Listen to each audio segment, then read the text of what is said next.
Hey guys, today we're taking a look at my Prophecy deck. Prophecy decks are pretty common these days.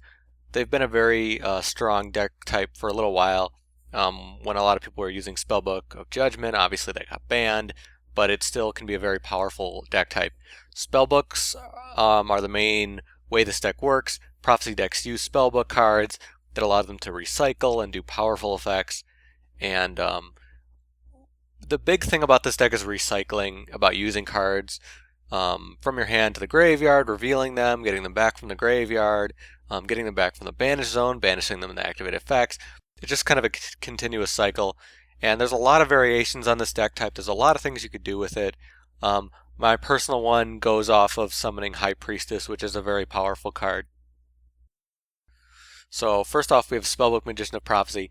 This is just the searcher for the deck, allows you to get a spellbook card.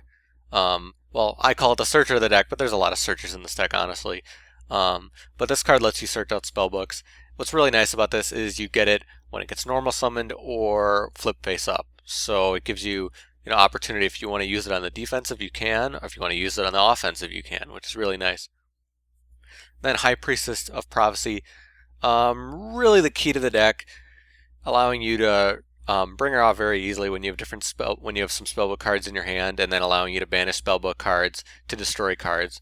So very powerful. Reminds me a little bit of Master Hyperion. So a very strong card. That's why I'm running 3. You can also run 2, but overall just a very strong card. With how many spellbook cards you have in this deck, it'll be very easy to bring her out. Temperance of Prophecy, just really crazy card, allowing you to just easily special summon when you use spellbook cards. I use this in my Dark Magician deck. It also is very good in this deck, allowing you to bring out High Priestess or the World, which is really nice. I'm also running 2 Effect Veilers, giving you access to some synchros, which is very nice. So yeah, there's a few things you could do there. Allows me to have a variety of synchros because I have a variety of levels in this deck. So adding 1 level onto that makes it work pretty well.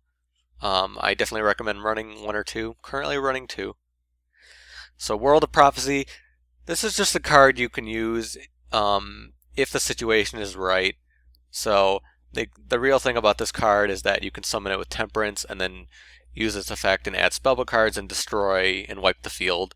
So it's a very powerful card. It sucks when you draw into it, but it could still be very useful. You definitely don't want to run too many, which is why I'm running 1. And finally, for the monsters, you have Justice of Prophecy. Very nice, allowing you to get the card you need, usually High Priestess, so you can get that out very quickly.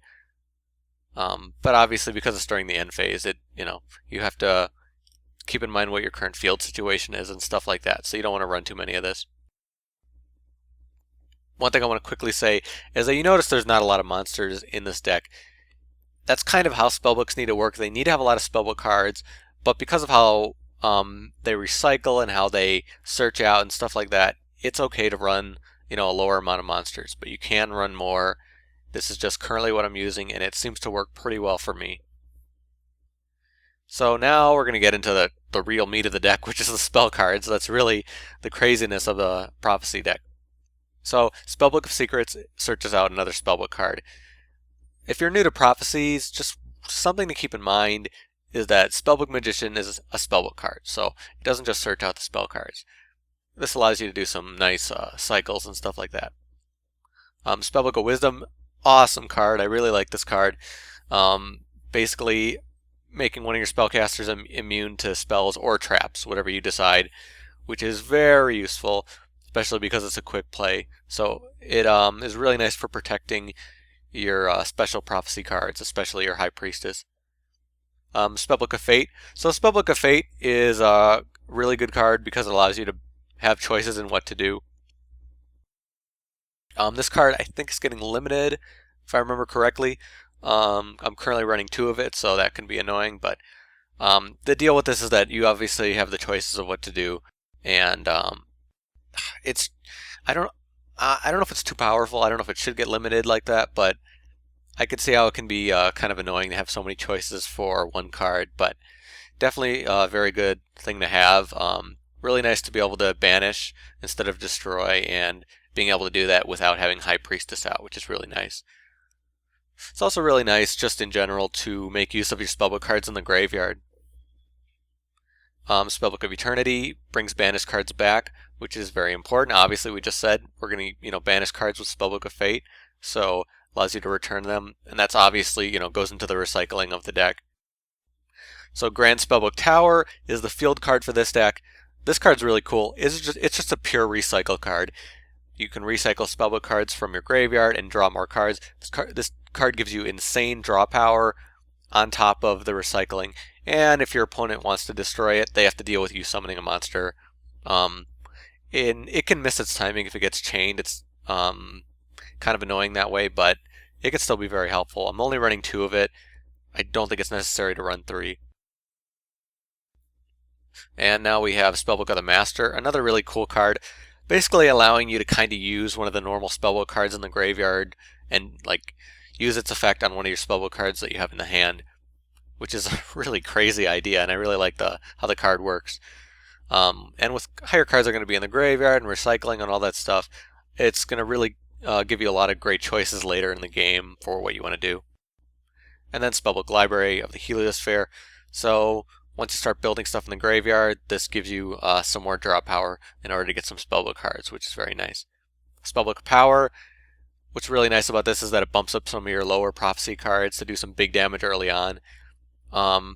You can also, there's some loops you can do with this. I'm not going to go into all of them, but using this with prophecy is very strong. So very nice card to have. Pot of Duality, obviously to have some draw power. Dark Hole, obviously staple. Spellbook of Life is a really interesting card, allowing you to special summon from the graveyard.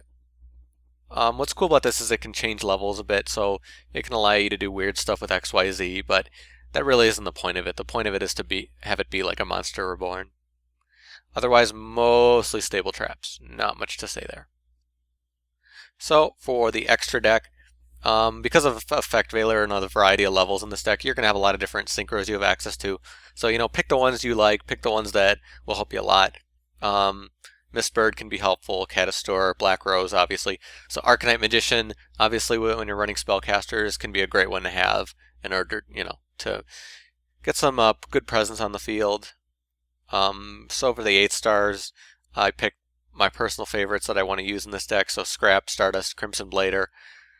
Getting 8-star synchros is really not hard in this deck, but the choice is whether you want to do it. So you want to have cards that, give you some options if you need to. As far as the XYZ, again, you have some variety on how the levels work, but you're going to want to focus on the cards that, you actually have a good chance to get out. So you have Mistbird, Gachi Gachi, always useful. Then we have Shining Elf, Zenmaines, Leviathan, pretty typical ones. For the 7 stars, Big Eye and Draccosack, obviously very typical. And then Hierophant of Prophecy is a really interesting card that you can use, allowing you to kind of really wreck your opponent's back row. So it's really interesting because later in the game, you might want to go for those kills, and this will help you do that if you need to. So you can set it up and do some pretty nice combos. Getting 7-star XYZs out is not hard with this deck at all.